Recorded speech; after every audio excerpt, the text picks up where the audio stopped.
मेरी उम्र 16 साल थी, मगर मैं देखने में अपनी उम्र से बहुत बड़ी लगती थी क्योंकि मेरा शरीर हरा-भरा था। मेरे सीने पर भी काफी उभार था, इसलिए मैं जवान और खूबसूरत लड़की लगती थी। हम लोग गांव के रहने वाले थे। मैं अपने माँ पापा की इकलौती बेटी थी। हमारे गांव के मुखिया ने मुझे देखा तो मेरा आशिक हो गया था। वह मुझसे शादी करना चाहता था, जबकि उसकी उम्र 45 साल थी और मैं 16 की। एक रोज मुखिया के बंदे मुझे उठाकर ले गए और उस रात को मुझ पर कयामत टूट पड़ी जब मुखिया ने मेरे साथ। मैं वह रात कैसे भूल सकती हूँ, जब शाम के 7 बजे से लेकर 9 बजे तक मेरे पापा के चेहरे पर डर था। उस डर को देखते हुए मैं समझ गई थी कि आज जरूर घर में कुछ गलत होने वाला है। पापा बार बार दरवाजे को कुंडी लगाते और कभी अपने आप को देखते। ऐसा लगता था जैसे पापा अपनी ताकत को आजमा रहे हैं, जैसे पापा जानते हो कि कुछ बहुत बड़ा होने वाला है। तभी मैंने देखा हमारे घर के दरवाजे पर हल्की सी दस्तक हुई थी। पापा चीख कर मेरी माँ से बोले, सरिता, बिटिया को अंदर ले जाओ और कपड़ों वाली पेटी में छुपा दो। यह कहकर पापा ने मुझे माँ की तरफ धकेला था। माँ मुझे पकड़कर सीधा अंदर कमरे में ले गई और कपड़ों वाली पेटी में छुपाकर बोली, यहाँ से हिलना मत और सांस लेने की भी आवाज बाहर ना आए, वरना हम सब मारे जाएंगे। मैं सोच रही थी कि अम्मा ऐसा क्यों कह रही है, लेकिन फिर जब थोड़ी ही देर के बाद जूतों की आवाज मेरे कानों में पड़ी तो मैं समझ गई थी वाकई मेरी और मेरे माँ बाप की जान को खतरा है। दरवाजा टूटने की आवाज आई थी और और, और फिर एक गजब दिल दहला देने वाली चीख, जो कि शायद मेरी माँ की थी। उन लोगों ने हमारे घर की खिड़की बर्तन भी तोड़ दिए थे। सभी हमारे घर की तलाशी ले रहे थे। मेरी माँ ने मुझे बहुत ही होशियारी से एक ऐसी जगह पर छुपाया था। यह मेरी खुशकिस्मती थी कि यह लोग मुझ तक नहीं पहुंच सकते थे। वह भूखे कुत्ते और भेड़ियों की तरह पापा से पूछ रहे थे, तुम्हारी बेटी किरण कहाँ है? पापा ने मुझे छुपा दिया था। पापा बोले, मैं नहीं जानता कि किरण कहाँ है। वह घर से कहीं भाग गई। मुझे कुछ भी नहीं पता कि वह भागकर कहाँ गई है। एक आदमी पापा को गाली देते हुए बोला, हमें पागल मत बना। वह 16 साल की लड़की कहाँ जा सकती है? तूने ही उसे कहीं छुपाया होगा। मेरा दिल चाहा कि मैं उस पेटी से निकलकर आ जाऊं और अपने पापा को बचा लूं, पर यह मैं चाह कर भी नहीं कर सकती थी। मैं जानती थी कि उसका अंजाम क्या होगा। मेरा दिल बुरी तरह से कांप रहा था, मगर पापा कुछ वो लोग नहीं कर पाए थे। और फिर वह गुंडे लोग वहां से चले गए थे। उनके जाने के कुछ देर बाद पापा थोड़े थोड़े सुकून से होकर बैठे और मेरी माँ से कहने लगे, बस वह लोग आने ही वाले होंगे, तुम चिंता मत करो। उसके बाद हमें अपनी बेटी की चिंता नहीं रहेगी। यह मुखिया खुद को समझता क्या है? मैंने उसकी जड़ें न काटी तो तुम मेरा नाम बदल देना। अब मैं यह बातें सुनकर और भी ज्यादा रो रही थी। माँ को पता था कि जो भी हो रहा है वह बहुत गलत हो रहा है, लेकिन फिर इन्हीं सब बातों के बाद माँ ने मुझे उस पेटी से निकाला और बोली, बेटी तू घबराना नहीं, हम जो भी कर रहे हैं तेरी भलाई और तेरी खुशी के लिए ही कर रहे हैं। ये कहकर माँ ने मुझे गले से लगाया और पापा ने भी मुझे बहुत ज्यादा प्यार किया। आधे घंटे मेरे माँ बाप मुझे पुचकारते रहे, दुलारते रहे कि उनके प्यार की कोई सीमा ही नहीं रही।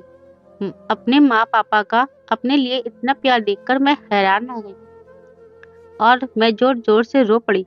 यह मेरे खुशी के आंसू थे। उसके बाद पापा ने माँ से कहा, अच्छा ये रोना धोना बंद करो और जो कहा है वो करो। फिर माँ ने मुझे खूबसूरत सा जोड़ा पहनाया और मुझे तैयार करने लगी। मुझे समझ नहीं आ रहा था कि माँ ऐसा क्यों कर रही है। हालांकि यह रात का समय था और रात को माँ मुझे अपने पास सोने को कहती थी, पर आज वह मुझे तैयार कर रही थी, जैसे किसी दुल्हन को सजाया और संवारा जाता है। मैं वैसे ही तैयार हो गई थी जैसे अम्मा ने किया। अम्मा ने मुझे दुल्हन बना दिया था और फिर लगभग 5 मिनट ही गुजरे थे कि घर के दरवाजे पर फिर से दस्तक हुई थी। पापा आराम से बाहर गए और दरवाजे को खोला तो सामने 4 आदमी, हट्टे-कट्टे आदमी खड़े थे। पापा उन्हें लेकर अंदर आ गए। माँ ने मुझे चारपाई पर बैठने को कहा। मैं चारपाई पर सिमट कर बैठ गई थी। माँ बोली, अब तुम इस पर लेट जा, और हाँ, तब तक मत उठना जब तक यह लोग तुम्हें कह न दे उठने के लिए। माँ, तुम मुझे कहाँ भेज रही हो, और यह लोग कौन हैं? मैंने अम्मा से डरी हुई निगाहों से पूछा। माँ ने मुझे चुप रहने का इशारा किया और बोली, सवाल मत कर मेरी बच्ची, बस तू जहाँ जा रही है, मैं तेरे भले के लिए ही तुझे वहां भेज रही हूँ। माँ ने मुझे चुप करवा दिया। तुम्हें तुम्हारे सारे सवालों के जवाब कल तक मिल जाएंगे। और फिर मुझे उस चारपाई पर लेटने को कहा। वह आदमी जो कि चारों ही नकाबपोश है, उन्होंने चारपाई को एक एक कोने से उठा लिया। मैं अभी सीखना चाहती थी, पर मुझे समय पर ही अकल आ गई थी कि मेरी माँ ने मुझे खामोश रहने के लिए कहा। मैं जानती थी अब सोचने का कोई फायदा नहीं होगा। उस मुखिया को अगर पता चल गया कि मैं यही घर पर हूँ, तो मेरी जिंदगी नरक से भी बद से बदतर कर देगा। दरअसल मुखिया ने मुझे आज से लगभग 1 महीना पहले अपने खेतों में देख लिया था, और उसकी गलत निगाहें सर से पांव तक मेरा जायल ले रही थी। एक ऊंचे कद वाली और बहुत ही खूबसूरत लड़की थी। मेरी उम्र तो सिर्फ 16 साल की थी, पर मैं देखने में 19-20 साल की लगती थी। मेरे पास आकर कहने लगा, मुझे पता होता कि इस गांव में इतने नायाब हीरे भी हैं, तो मैं उन्हें अपनी सल्तनत बना लेता हूँ। मैं उसकी इस बात पर हैरान रह गई थी। यह आदमी क्या कह रहा है? मैंने यह बात जाकर माँ को बता दी, तो वह भी परेशान हो गई। एक शाम जब माँ और पापा और मैं हम सब आराम से अपने घर में बैठे खाना खा रहे थे कि हमारे घर के दरवाजे पर दस्तक हुई। पापा ने उठकर दरवाजा खोला तो मुखिया हमारे घर आया था। पापा ने उसका स्वागत किया। वह मेरे दादा की उम्र का था। बस यही सोचकर मैंने उसके सामने चाय पानी रखा था। उसकी नजरें तो लेकिन कुछ और ही देख रही थी। वह पापा से कहने लगा, देख सरजू, तू मुझे अपनी बेटी दे दे। इसके बदले में जितनी चाहे जमीन मैं तुझे दे सकता हूँ। जितना तेरा मन हो उतनी जमीनों के कागजात पर दस्तक कर सकता हूँ। पापा मुखिया की बात सुनकर दंग रह गए थे। मुखिया जी, आप यह कैसी बातें कर रहे हैं? आपको मेरी बेटी क्यों चाहिए? पहले तो पापा ने सोचा कि शायद अपने बेटे के लिए मेरा रिश्ता मांग रहे हैं, पर उसके बेटे की उम्र भी 30 साल थी। लेकिन बाबा उस वक्त दंग रह गए जब उसने अपना रिश्ता मेरे लिए मांगा था। मुझे बहुत हैरत हुई थी, और पापा तो जैसे जमीन पर पत्थर के बनकर बैठ गए थे। मुखिया जी, आप ये कैसी बातें कर रहे हैं? आप भी बेटियों वाले हैं। मेरी किरण तो अभी फूल सी बच्ची है। उसकी उम्र भी अभी 16 साल ही है। आप तो उसके दादा के उम्र के हैं। इस बात पर वह हंसकर बोला, तो कोई बात नहीं, तू बस उसे मुझे दे दे, मैं उसे फूलों की तरह रखूंगा। पापा मुखिया साहब की बातें सुनकर गुस्से में आ गए थे। लेकिन एक गरीब आदमी को हिम्मत दिखाना इतना आसान नहीं होता। पर पापा ने फिर भी उसके सामने थोड़ी हिम्मत दिखाई थी और बोले, मैं अपनी बेटी तुझे कभी नहीं दूंगा। तुझे शर्म नहीं आती, हवस के पुजारी? लोगों की बेटियों पर गलत नजर रखते हुए तुमने पहले ही 4-4 शादियां कर रखी है, पर अभी भी तुम्हारा दिल नहीं भरा। मेरी मासूम और इतनी कम उम्र की बच्ची में तुमको क्या देख लिया कि तुम उसके पीछे ही पड़ गए हो? भगवान के लिए मेरे घर से चले जाओ। यह सुनकर वह भी गुस्से में आ गया और बोला कि तुमने इस गांव के मुखिया से पंगा लेकर अच्छा नहीं किया। मैं तुम्हें ऐसा सबक सिखाऊंगा कि तुम याद रखोगे। पहले मैं तुम्हारी बेटी को इज्जत से मांग रहा था, पर अब मैं उसे जबरदस्ती लेकर जाऊंगा। 1 महीने बाद आऊंगा और उसे लेकर जाऊंगा। तुम मेरा कुछ भी नहीं बिगाड़ सकते। यह सुनकर पापा को बहुत ज्यादा गुस्सा आया था, लेकिन कहीं ना कहीं वह भी डर गए थे। हालांकि उन्होंने अपनी बेटी और बीवी के सामने उस आदमी को तो कुछ नहीं कहा था, लेकिन मैं जान गई थी पापा को यह सब अच्छा नहीं लगा, और माँ को भी सावधान रहने को कह रहे थे। उसके 1 महीने बाद तक मुखिया धमकियां देता रहा कि अपनी बेटी मुझे दे दे, सीधे तरीके से, वरना अच्छा नहीं होगा। पापा हर बार मना कर देते, पर पापा हमेशा गहरी सोच में गुम रहते। वो हर दूसरे तीसरे दिन गांव से बाहर चले जाते, वहां ना जाने किस से मिलने जाते थे। यह बात मेरी समझ में नहीं आती थी। फिर जब वह घर आते तो माँ को हमेशा उम्मीद दिलाते और कहते, मुखिया की मोहरत खत्म होने से पहले ही मैं कुछ ऐसा करूंगा कि हमारी बेटी हमेशा के लिए सुरक्षित हो जाएगी। पर मैं नहीं जानती थी पापा मेरे लिए क्या करने वाले हैं। मैं तो बस चूहे की तरह आंख बंद करके बिल्ली के जाने का इंतजार कर रही थी। तभी एक रात यह हादसा हो गया और फिर मुझे चार नाकापोश चारपाई पर लिटाकर मुझे मेरे घर से लेकर चले गए थे। मैं खामोश थी। मैं जानती थी पापा मेरे लिए कुछ गलत नहीं सोच सकते थे। माँ बाप हमेशा औलाद का भला ही सोचते हैं। माँ बाप कभी भी ऐसा नहीं करते कि अपनी खुशियों के खातिर अपनी औलाद को नुकसान पहुंचा दे।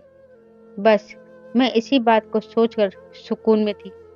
फिर वह आदमी मुझे उल्टी सीधी रास्तों से घुमाते हुए ना जाने कहाँ लेकर जा रहे थे। मेरा नाजुक सा शरीर चारपाई पर रगड़ खा रहा था। मैं सोच रही थी आखिर पापा ने मुझे और इन लोगों पर भरोसा करके इतनी दूर कहाँ भेज दिया है। तभी यह लोग एक दूसरे से बातें करते हुए कहने लगे, हम बहुत थक गए हैं, ऐसा करते हैं यहाँ थोड़ी देर आराम कर लेते हैं, थोड़े बहुत कुछ खा पीकर फिर आगे चलेंगे। उनमें से एक आदमी चीखते हुए बोला, तुम होश में तो हो?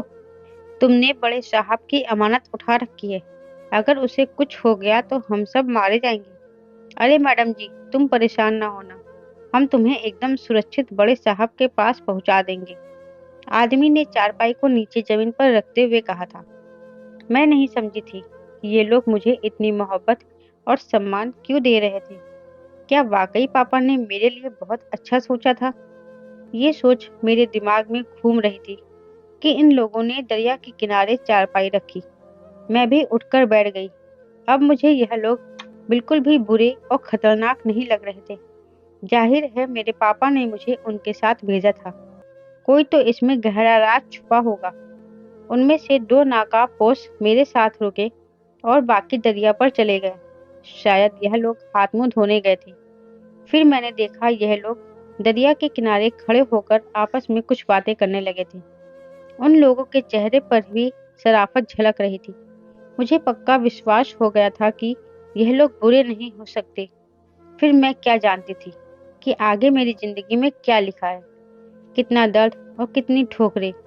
थोड़ी देर के बाद यह लोग फ्री होकर कहने लगे, अगर आपको यहाँ पर भूख लग रही है तो हम आपके खाने का कुछ भी बंदोबस्त कर देते हैं। क्या तुम खाओगी? मैंने ना में सर हिला दिया। यह लोग मेरे साथ बहुत अच्छे थे, फिर भी मैं किसी तरह का खतरा मोल नहीं लेना चाहती थी, इसलिए मैंने ना में सर हिला दिया। दूसरे आदमी ने पहले को इशारा किया और बोला, देखा तुमने, ऐसे ही इस खानदान की इतनी तारीफ नहीं होती। यह लोग बहुत खुददार टाइप के लोग हैं। मैं उनकी बातें नहीं समझी थी। खैर 10 मिनट के बाद वह चारपाई दोबारा उठाकर चल पड़े थे। मैं मैं भी पहले की तरह आराम से लेट गई थी। अब तो मुझे आदत सी हो गई थी। यह लोग दरिया का पुल पार करने लगे तो मेरा दिल जोर जोर से धड़कने लगा था। मैंने चारपाई को कसकर पकड़ रखा था। लगता था जैसे मैं अभी नीचे गिर जाऊंगी। दरिया पार करके जैसे ही यह लोग दूसरी तरफ आए, मैंने पीछे मुड़कर देखा। मेरा गांव बहुत दूर रह गया था। मेरी आंखों से ना जाने क्यों आंसू बहने लगे थे। अंधेरी रात में मुझे बहुत डर लगने लगा था और अब अपनी माँ पापा की याद भी बहुत आ रही थी। काफी देर के बाद मुझे एक जगह पर लेकर आए।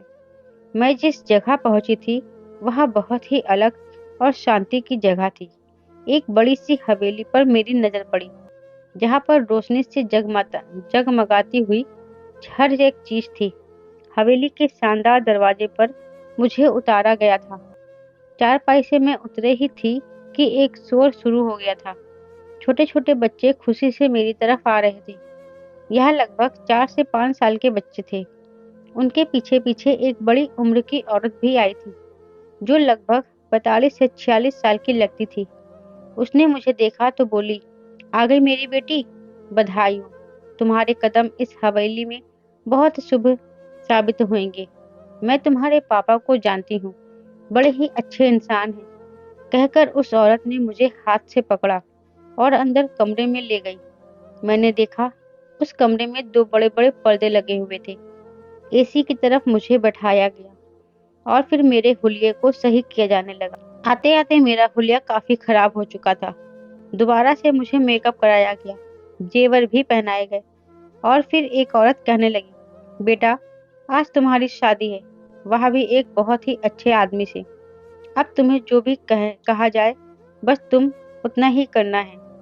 मेरी माँ ने भी तो यही कहकर मुझे भेजा था कि जैसे वो लोग कहे वैसा ही करना, उनकी बात पर इनकार मत करना। मैंने इसीलिए हाँ में सर हिला दिया। थोड़ी देर बाद ही वह लोग मुझे वहां लेकर आ गए जहाँ शादी का मंडप सजा हुआ था और फिर वहां मेरी एक आदमी से शादी कर दी गई। फेरे लेते हुए मेरी आंखों से आंसू टपक रहे थे। मैं सिर्फ 16 साल की थी और इस उम्र में मेरी शादी हो रही थी। जाहिर है मुझे अजीब सा लग रहा था। मैं डर भी रही थी। मैं नहीं जानती थी मेरी शादी किस आदमी से हो रही है, वह दिखने में कैसा लगता था और शादी के बाद मेरे साथ क्या होने वाला है। मैंने घूंघट से झाँक कर देखा तो वह आदमी देखने में हट्टा-कट्टा लग रहा था। मैंने अपनी नजरें उठाकर अच्छे से उसका चेहरा नहीं देखा था कि वह कौन था, मुझसे क्या चाहता था और जो एक आम सी झोपड़ी में रहने वाली लड़की को इस बड़ी सी हवेली में लेकर आया था। अब मेरी शादी हो गई और फिर वो औरत मुझे दूसरे कमरे में लेकर गई, जहाँ एक बहुत ही शानदार गुलगुला बिस्तर बिछा हुआ था। चारों तरफ महंगे-महंगे पर्दे लगे हुए थे। एसी वाला रूम था। ये सब देखकर तो मैं अंदर ही अंदर बहुत खुश हो रही थी। वह बोली कि तुम सो जाओ, तुम थकी हुई हो, हम सुबह बात करेंगे। अभी रात बहुत ज्यादा हो गई है, लेकिन हाँ, सोने से पहले खाना जरूर खा लेना। अभी मैं नौकरानी के हाथ से खाना भिजवा रही हूँ। मैं अभी कमरे में जाकर बैठी ही थी कि शोर शराबा हवेली के दरवाजे पर होने लगा था और फिर धमाकेदार आवाज आने लगी थी। लगता था जैसे कोई युद्ध छिड़ गया हो। वह औरत दरवाजा बंद करके दोबारा मेरे पास आकर बैठी और बोली, बेटी तुम बिल्कुल भी चिंता मत करो। हमारे कुछ दुश्मनों ने हमारी हवेली पर हमला कर दिया है। ये बाहर मर्दों का काम है, वह लोग देख लेंगे। उन्होंने हम औरतों पर आज तक कोई भी आँच नहीं आने दी है और मैं खुद को भी अभी तक सुरक्षित महसूस कर रही थी। वह और कहने लगी कि अब तुम एक बड़े इंसान की पत्नी बन चुकी हो, जो कि बहुत ही उच्च घराने से संबंध रखता है। तुम पर कोई आँच नहीं आ सकती। यह कहकर उस औरत ने मुझे प्यार किया और कहा, तुम अब सो जाओ, मैं यही हूँ तुम्हारे पास। कुछ हुआ तो तुमको बता दूंगी। मैंने कहा ठीक है। मैं सो गई। सुबह उठी तो वह औरत वहां पर मेरे साथ ही लेटी हुई थी। कहने लगी, चलो तुम्हारे पापा तुमसे मिलने आए हैं, वह तुमसे मिलेंगे तो उनको अच्छा लगेगा और वह तुम्हें कुछ बताना भी चाहते हैं। मैंने कहा ठीक है। मैं खुशी खुशी पापा से मिलने चली गई। वह मुझसे इतनी दूर से मिलने आए हैं। मैं बाहर गए तो पापा बड़े से कमरे में बैठे हुए थे और उनका सर झुका हुआ था, लेकिन उनके चेहरे पर बहुत ही सुकून था। मुझे देखते ही वो मेरे पास आए और मेरे सर पर हाथ रखा और मेरे साथ ही बैठ गए। फिर बोले, मेरी प्यारी बेटी किरण, मैं जानता हूँ मैंने तुम्हें बताए बिना ही इतना बड़ा फैसला कर लिया, पर मुझे इतना मालूम है कि मेरी बेटी मुझे शर्मिंदा नहीं करेगी। तुमने मेरा सर गर्व से ऊंचा कर दिया है। मैंने जो कहा था, जो समझाया था, तुमने वैसा ही किया है और सब कुछ वैसा ही हुआ है। तुमने इन लोगों के सामने उनकी बात मानकर बहुत अच्छा काम किया है बेटा। मुझे तुमसे इतनी सी उम्र में इतनी बड़ी बात की उम्मीद नहीं थी। तुमने तो मेरी परवरिश का इतना अच्छा इनाम दिया है मुझे। मैं बहुत खुश हूँ। मैं पापा के पास बैठी थी। पापा मुझे प्यार किए जा रहे थे। कभी मेरे सर पर हाथ फेरते तो कभी खुश होकर मुझे गले लगा लेते। मैंने कहा, पापा यह लोग कौन है? उनके साथ मेरी शादी हुई है। पापा बोले, बस बेटा, तुम्हारी शादी जिससे हुई है उसका नाम ठाकुर रघुवेंद्र है और वह एक बहुत ही अच्छा इंसान है। तुम्हें बहुत ज्यादा खुश रखेगा।